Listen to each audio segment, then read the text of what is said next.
Good final weekend of November to you, my Walking with Jesus friends.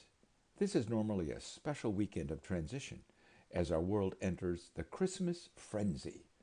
For the next 4 weeks, almost everything, almost everywhere, incessantly will have a Christmas flavor, and for the most part, that will have little to do with Jesus Christ or God's purpose in sending God the Son to earth.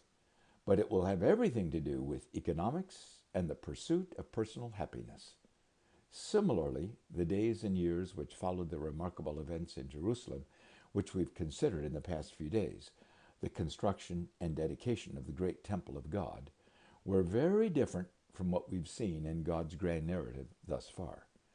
1 Kings chapter 9 and 10 and 2 Chronicles chapter 8 and 9 describe years of fantastic economic prosperity, construction growth, and even international treaties, all of which elevated both King Solomon and the small nation of Israel to dominance in that era of history in that part of the world.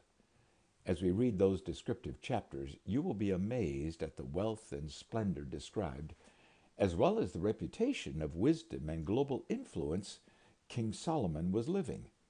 God's promise to Solomon had come true in great abundance. This summarizing statement seems to say it all in a few words. King Solomon was greater in riches and wisdom than all the other kings of the earth. The whole world sought audience with Solomon to hear the wisdom God had put in his heart. Year after year, everyone who came brought a gift. 1 Kings chapter 10. Do you hear a recognition that God was the source of Solomon's wisdom, even from people who had no understanding about the God of Israel? Do you also see how the vast wealth of King Solomon grew exponentially over the years as visiting heads of state sought to outdo each other with their outrageous gifts for Solomon? While these 4 chapters of 1 Kings 9 and 10 and 2 Chronicles 8 and 9 are very similar in their description of those decades of abundance, peace, and prosperity under Solomon's 40-year reign, I see one major difference. It's found in their description of the end of Solomon's reign and his legacy. The writer of 2 Chronicles simply reports, Solomon reigned in Jerusalem over all Israel for 40 years. Then he rested with his ancestors and was buried in the city of David his father, and Rehoboam his son succeeded him as king. 2 Chronicles 9, verse 30 and 31. While this is true, it is far from the whole story, and especially that part of Solomon's life story which is so important for us to understand. 1 Kings chapter 11 explains Solomon's moral collapse, his leadership failure, and its profound damage to the people of Israel in that era, as well as the long-term damage to Israel as a nation for the next several centuries. We need to look closely and learn some important lessons today, my friends. And as we look at the story of our own lives, can we be honest with ourselves and our descendants? In his old age, King David had challenged his son Solomon to prioritize his respect for holy God and his faithful obedience to God's commands and instructions. David promised that if Solomon did that, God's blessing would be enormous. But David had also warned his son Solomon that if he turned away from God, God would remove his hand of blessing, and devastation would come upon Solomon and Israel. 1 Chronicles chapter 28, verse 8 and 9. Pause. Think back over your life story. Was there warning and wisdom given to you by older, wiser people which you ignored? What damage resulted from that in your life and the lives of other people whom your life has touched? Solomon, of course, knew very well the tragic story of his father David and his mother Bathsheba and the disasters which resulted, affecting so many people, as recorded in 2 Samuel chapter 11 and 12. In his God-given wisdom, Solomon had written in Proverbs chapter 4, verse 23, above all else, guard your heart, for everything in your life flows from your heart. But Solomon did not take his own advice, and 1 Kings chapter 11 records this painful legacy of King Solomon. King Solomon, however, loved many foreign women. They were from the nations about which the Lord had told the Israelites, "You must not intermarry with them, because they will surely turn your hearts after their gods." Nevertheless, Solomon held fast to them in love. He had 700 wives of royal birth and 300 concubines, and his wives led him astray. As Solomon grew old, his wives turned his heart after other gods, and he was not fully devoted to the Lord. 1 Kings chapter 11, verse 1 to 4. Pause and contemplate what those words mean. 1,000 women, all with intimate influence in Solomon's life, the majority of whom had little knowledge of or respect for the God of Abraham, Isaac, and Jacob. These women had no understanding of God's significant role in the history of the people of Israel. We must ask ourselves, who are the people we have allowed or invited to influence our hearts and minds?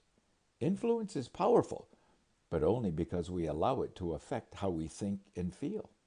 Can we identify how and why we have allowed influential people to shape our values, our worldview, our priorities, our character, and especially our spirituality? Pause. Was Solomon blind to the effects these foreign women were having on him? Or was he prideful, confident he could manage his moral and spiritual drift? Or was he thinking he would return to God near the end of his life? And what about us? Why have we allowed other people to have such influence in who we have become, in how we think, in our attitudes and our opinions? In fact, the next verses describe King Solomon's abandonment of God as he embraced the worship habits and the wicked, immoral lifestyles of his foreign wives. Watch that, friends. Our hearts cannot embrace antithetical truths simultaneously. So to please his women, Solomon built altars and worship places for his wives and their gods on the hills east of Jerusalem, according to 1 Kings chapter 11, verse 5 to 8. Now, wait a minute. What is the hill east of Jerusalem? It's the Mount of Olives. Yes, on that famous hillside facing Jerusalem and the great temple of God, King Solomon erected despicable, immoral, even child-sacrificing temples for the foreign false gods of his wives. Unquestionably, as we've seen, King Solomon was the most influential man of his era. Thus, many people in Jerusalem and throughout Israel followed his lead, embracing these wicked gods of the nations around Israel. Idolatry became commonplace in Israel only a few years after that great dedication of the temple of God, when the glory of God filled that temple, according to 1 Kings chapter 8. So, while Jerusalem was experiencing unparalleled economic benefit, morally and spiritually, Jerusalem was imploding, even though the magnificent temple of God was the centerpiece of Jerusalem, built on the highest point in the city. We need to pause right here. Put yourself there in Jerusalem during that time in history. Stand on the Mount of Olives and look both at the great temple bustling with priests and Levites, but also look at the workmen building all types of shrines to foreign false gods on the Mount of Olives. Look at smoke rising up from many different altars. Now, with the same eyes, let's look at your city and mine. Look beyond the economic prosperity. What do you see in the priorities and passions of the people we rub shoulders with every day? Who is God in their lives and ours? Tomorrow, we'll see what happened in Jerusalem as Solomon's life ended, leaving a legacy far different from how he began. What will we need to do to prevent the same thing in our legacy, in our cities? More further notes are available for consideration at the Grand Narrative link below, as is a wonderful worship song about our great God, as we spend this weekend transitioning from Thanksgiving to busy December. And I'll meet you here again on Monday.